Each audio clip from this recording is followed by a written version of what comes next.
Hey folks, welcome back to Green Iron TV. I am down here in the garage. It has been a few weeks since we put an episode out, but that means we are into the new year, so Happy New Year to everyone. Hopefully everyone had a nice holiday, and Santa brought you all that green iron goodness that you were looking for. I am down in the garage, and that is because we have a rarity here in Michigan. We got one of these weird 40-degree weekends. The snow is all melting and looking pretty nasty, but it gave me an opportunity to come down to the garage here for a little bit to do a couple small things. And one of the things we want to do is I have had a couple people in the groups or in the messages reach out and want to know if I could do a video on the bumper unit markings on the vehicles, how they're made up, how they get put together, and pretty much, what that bumper number represents. And, that way we can help them try and figure out what to put on their vehicles. So anyway, that's what we're going to do today on Green Iron TV. I want to thank you guys for following along. Like I said, I know it's been a couple weeks. It is winter, so it's a slow time here. And I do have a 1/35th scale military model that I am going to start working on. Was planning on starting on that already, but the holidays and everything, a couple honeydew projects around the house, and just haven't got there yet. So we're going to get started on that next, and that is a pretty special project, and I hope that you stick around to appreciate that when we get going on that. But in the meantime, we're going to go ahead and we're going to talk about bumper numbers and what they represent on military vehicles, specifically on Army vehicles. So thanks a lot. Keep watching, and remember, give us a like, leave a comment, hit the subscribe button. We appreciate every little bit of it. Thanks a lot, guys.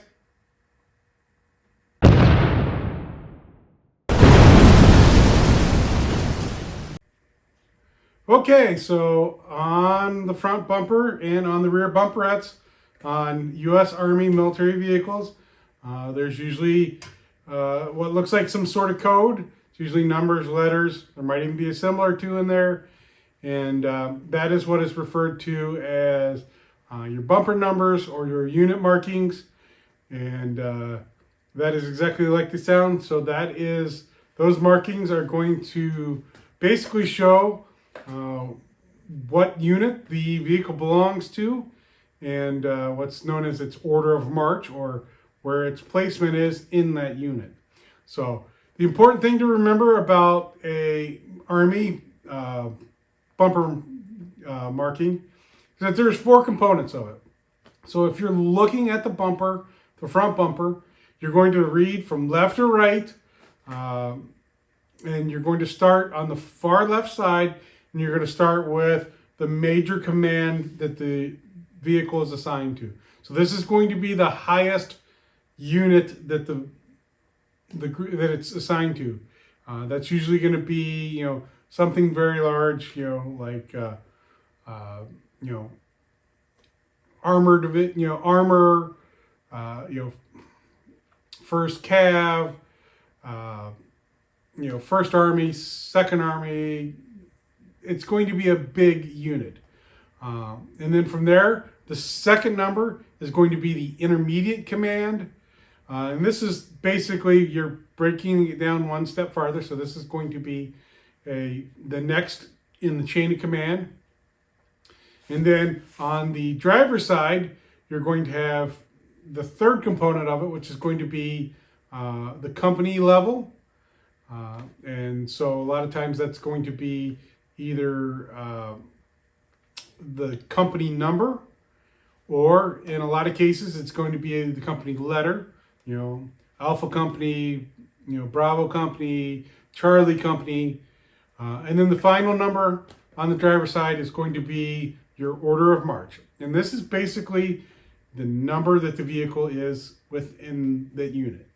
So in each unit, they start with vehicle 1 and go on down the line. And there are some specifics to the numbering a little bit. Generally, Generally, the commander's vehicle is number 6. A few other bits and pieces like that, but the vast majority of it, it's just the number of the unit. It's the it's the vehicle's number. So and they call it order of march because if they were to line up for a convoy, you line up in your order of march, and therefore it'd be truck number 1 at the front, all the way back to how many ever trucks you have in the company. So as long as you know those 4 basic components of it, you can help either depict, make up, or read what is on, or what that unit is supposedly assigned to. So, a lot of times in historic photographs, there are some variations, and like anything in the military, there's always some variations. And you'll actually find sometimes they don't use the major command. So sometimes the major command will not be on the driver's side. They just won't represent it, and it'll just start with the immediate command. My 715 and my M38A1 are both that way. They both just start with the 313th ASA, which is the actual intermediate command, and that is because they were an ASA group, and that was just the way they did it. And I have historic photographs that show that. So a lot of times it's easy. Break out your Google foo and hit up Google and search through some images. And if you're wanting to represent a vehicle from a specific company or group or whatever, Google that group and look through images and so forth like that, and see if you can find pictures of their vehicles. And a lot of times you can try and read the bumper unit markings, and you can get a sense of how they were doing it and how they had them laid out. And there is some variations between World War II, how they marked them in World War II versus what we consider the Cold War era, or basically from the 50s on through the end of the 70s. And they still use them in today's modern army and so forth like that.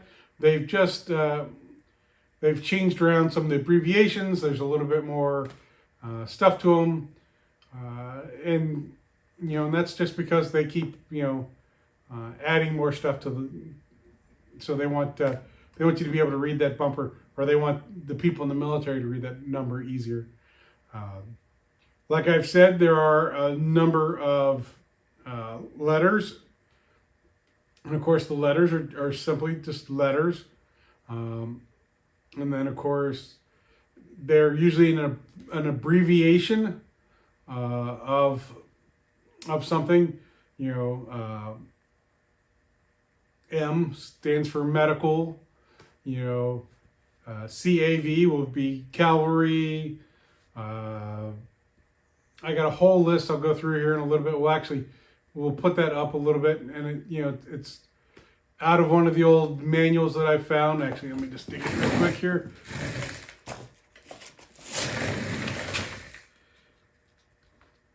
Put on my spectacles because I am old as shit anymore. So you have all kinds of abbreviations. Airborne being ABN, air mobile AM, amphibious APH, anti-aircraft AA. There's all kinds of things. Field artillery is an F, engineering is an E, infantry is an I, preceded by a dash, so that it helps you understand that that's an I and not a 1. Military police is MP, signal corps is an S, transportation a T, so on, so on. So you get kind of a gist of the abbreviations. It makes it kind of easy to see what they kind of turn into and so forth. And then, of course, like I said, on the company side of it, A, B, C, D, That's all, that all stands for the company. That's Alpha Company, Bravo Company, Charlie, Delta, Echo, through all the different companies.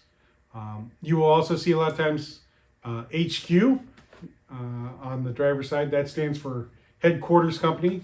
Either that or you'll actually see HHQ, which is the Headquarters Company. And then of course there's the numbers, and so the numbers are usually just the number representative of the unit, and so you will basically read the number as a number.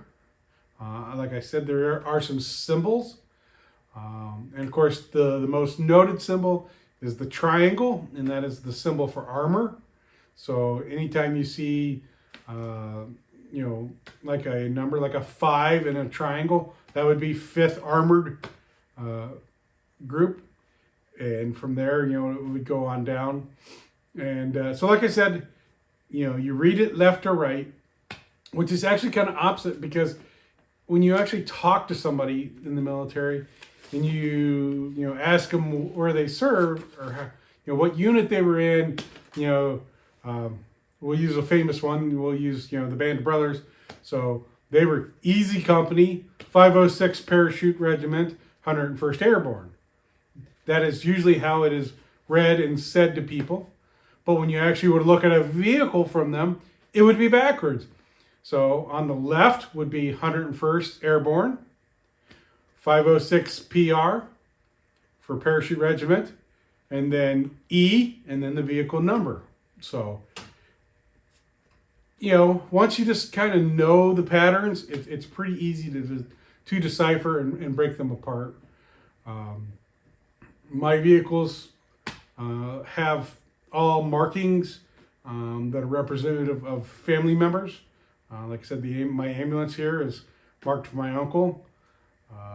My M38A1 and my 715 are marked for units my father served with. And the M37 is also marked for one of the units my father served with. Actually, the only one that's not marked with a family is my Deuce and a Half, the M35A2. And that is because when I was actually sanding down the bumper, I found the original markings. And so I wanted to represent the original unit that vehicle was stationed with. So we put those numbers back on it. And, so if you're doing a restoration, you have all kinds of options. And I tell people all the time, because people will ask me all the time, hey, what number should I have? What number should it be? What's this? What's that?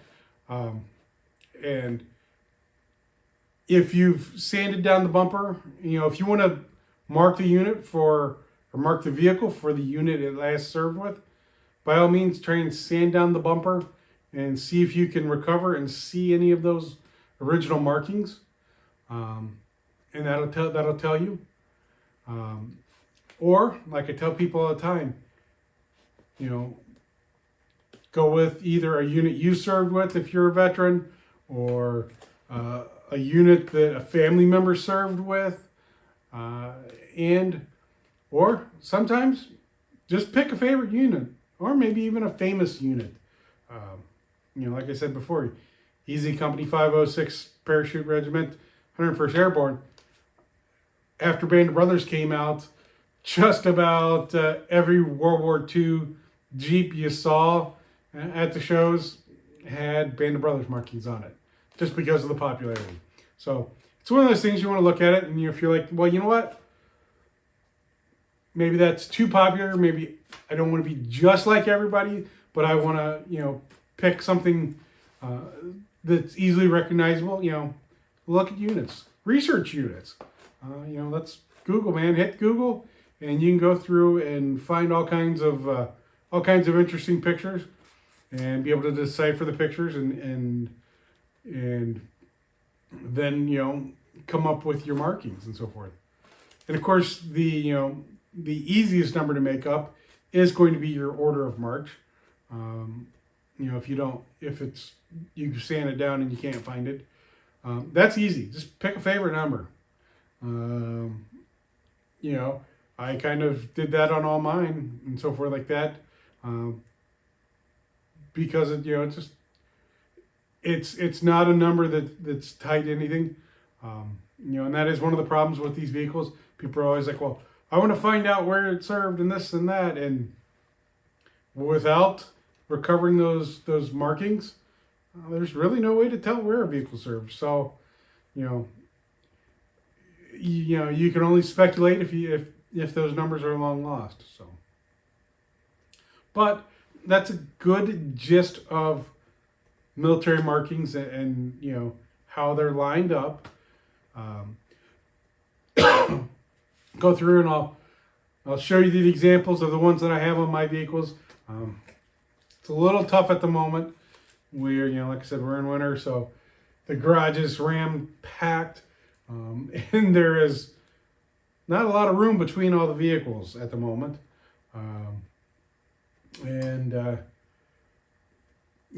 It makes it hard to get some pictures or some video of it. I do have pictures of my vehicles and so forth like that, and so we can kind of go through and we'll go through a little bit of those. So we'll start with the ambulance, and we'll show you some of the stuff from the ambulance.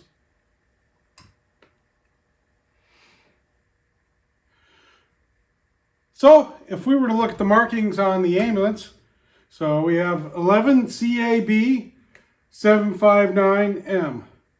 So what that is that's 11th Combat Aviation Brigade, 759th Medical Detachment, and then on the driver's side we have AMB 10, which symbolizes that this is ambulance number 10 and the motor pool.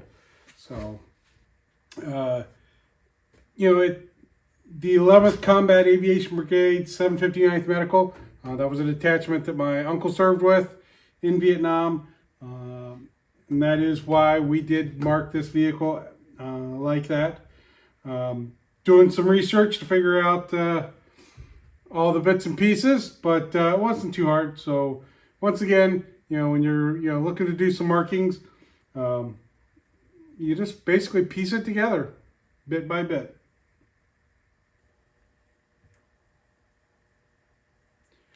And then, of course, we have our M715.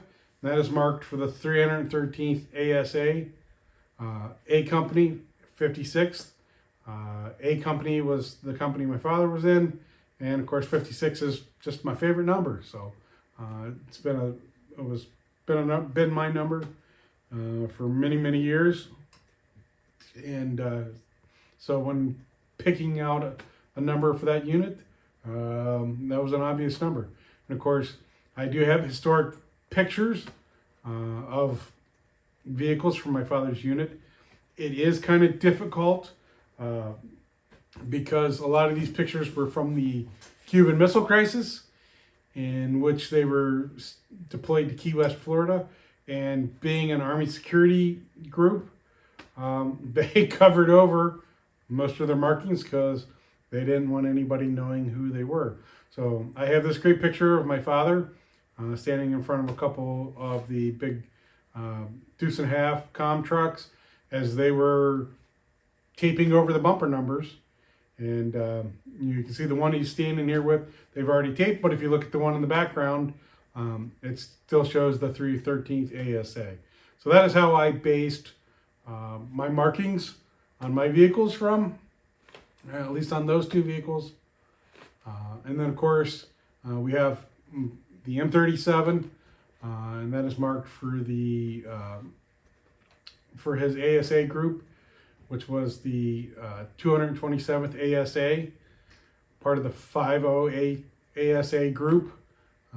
They were stationed in Korea on the 38th parallel, monitoring North Korea during the 60s. And so I actually have a picture of him standing in front of one of the vehicles. And so we marked this truck very, very similar.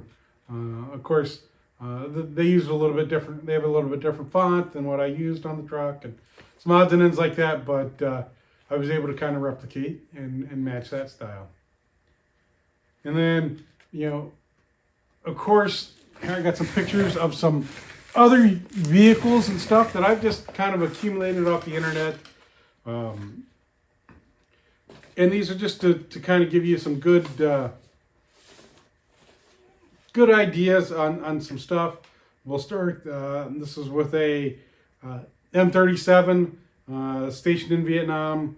And it is, as you can see, 1 Cav 1/9 HQ-71. And of course, this is a vehicle from the 1st Cavalry Division, 1st of the 9th Cavalry. HQ is headquarters company, and this is truck number 71. So, a very simplistic marking on that bumper, but very easy to see and read.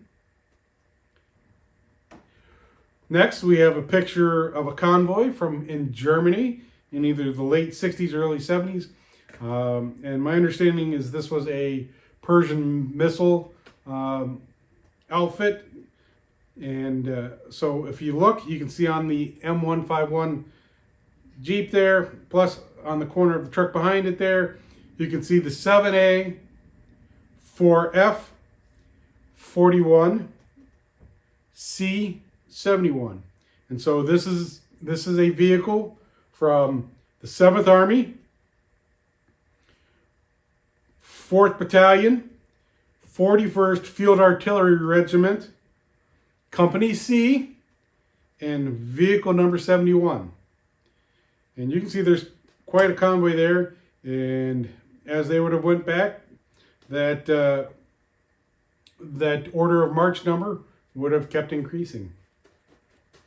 Also, we'll now look at a couple others here. These were a couple more from the Vietnam era. So these were a couple of the transportation companies. And so this first picture, so we can see 8 GP 27T 541T 95. All right, so what that's representing is the GP actually stands for group. And so this is the 8th Transportation Group, 27th Transportation Battalion, and then the 541st Transportation Company, and truck number 95. So very simple. As you read it across, that's giving you all the information.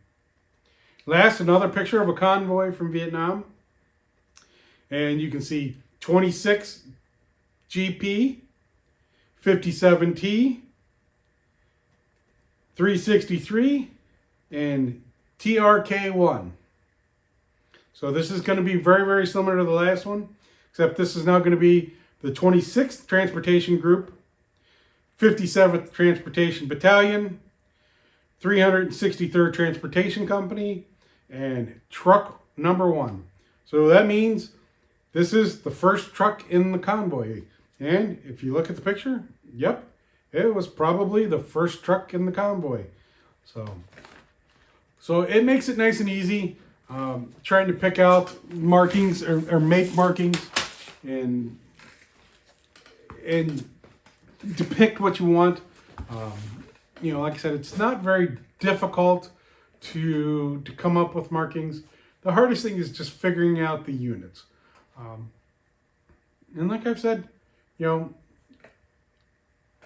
lot of times, you can use the Google, man.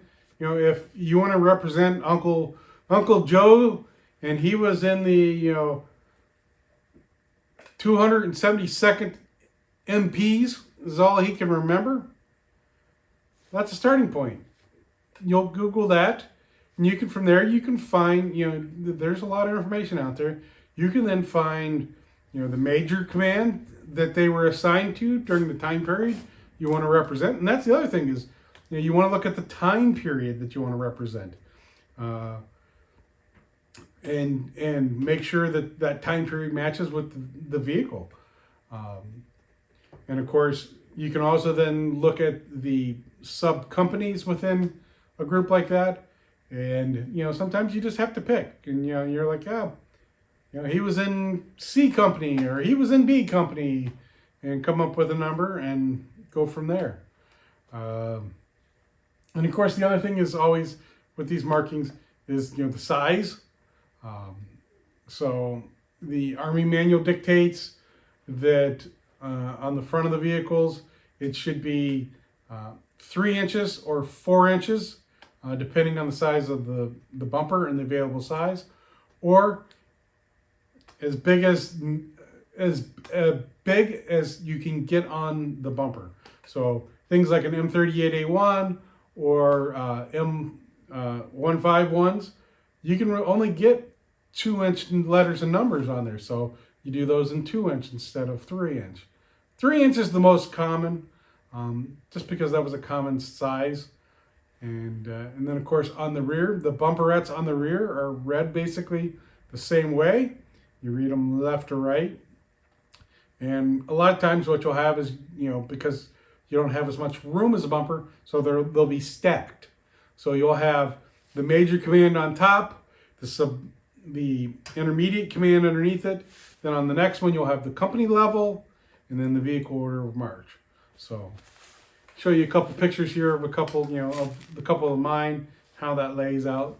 And of course, those markings are usually done in 1.5" font, so that it all fits on a bumperette. The big thing is, not necessarily that you have to be 100% accurate. It just needs to make sense. And that's the biggest thing. So like I said, Google's your best friend. Google a unit.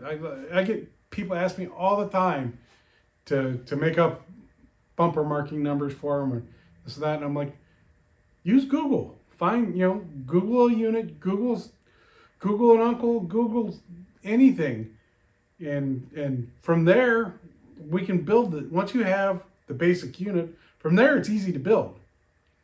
It's easy to figure out the stuff to go around it. So, if you have any questions, please don't hesitate. Ask. I'm more than happy. I have helped hundreds and hundreds and hundreds of guys come up with their markings and the stuff they need for their vehicles. So I am more than willing to help you guys out. So please throw a comment down there and ask. I will do my best to answer it for you. So hopefully that answers a bunch of questions for you, and that you'll have a little bit more understanding on military markings and how they're made and how you read them. So, we can hopefully you'll be able to get your vehicle marked, or if you're just being nosy and you want to know what somebody's vehicle is marked as, it gives you a good way to read and figure that stuff out. So, that's pretty much going to be it for the markings and how they're done. So, like I said, please, if you have any questions, please throw a comment down there and I will answer it as best I can. And of course, the other thing to remember is this predominantly pertains only to Army vehicles. The Marine Corps does not use a whole lot of markings as far as especially bumper unit markings. They use some divisional markings in some certain spots. The Navy doesn't use a whole lot of markings, and the Air Force has their markings, and their markings are more tied to the air base or that it's assigned to. So, but if you have questions with Army vehicles, I will be more than willing to help you out. And like I said, even the others, I will try and help you out as best I can. I know a little bit on those other branches, but my main focus is on the Army stuff because that's the vehicles that I have and what I have restored and worked with. But hopefully we'll get you all set. Well, folks, that will wrap up this episode of Green Iron TV. Hopefully you learned all about military vehicle, or at least U.S. Army unit bumper markings, and you know, the information provided will help you either decode your own bumper or help you pick your numbers that you want to put on your vehicle. So, like always, I want to thank you guys for tagging along and watching, getting all the way through the video here. We're slowly getting through stuff here. It's winter, you know, it's not much going on, but you know, do want to wish you guys a happy new year, and hopefully you'll be sticking around for more and more Green Iron TV as it comes along. And of course, once the weather starts to get nice, we'll be able to get the vehicles back out and get back out on the road and get rolling on some stuff. And hopefully you'll be sticking around for all that Green Iron madness we got coming up. So, like always, please give us a like, leave a comment, hit the subscribe button if you haven't already. We are ultra close to hitting the magic 1,000 subscriber mark, and I appreciate that. You know, I have said all along that I am, you know, I don't buy likes, I don't buy subscribers or anything like that.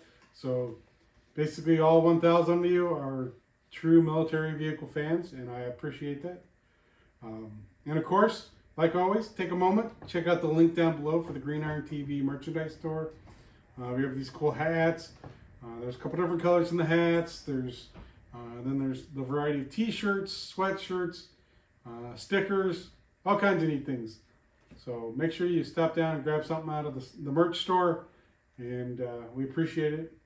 And you guys have a great day, and we'll see you for the next one. And of course, like I said, probably the next thing is going to be you working on a fine scale model. So stick around for that. Thanks, guys. Have a good day.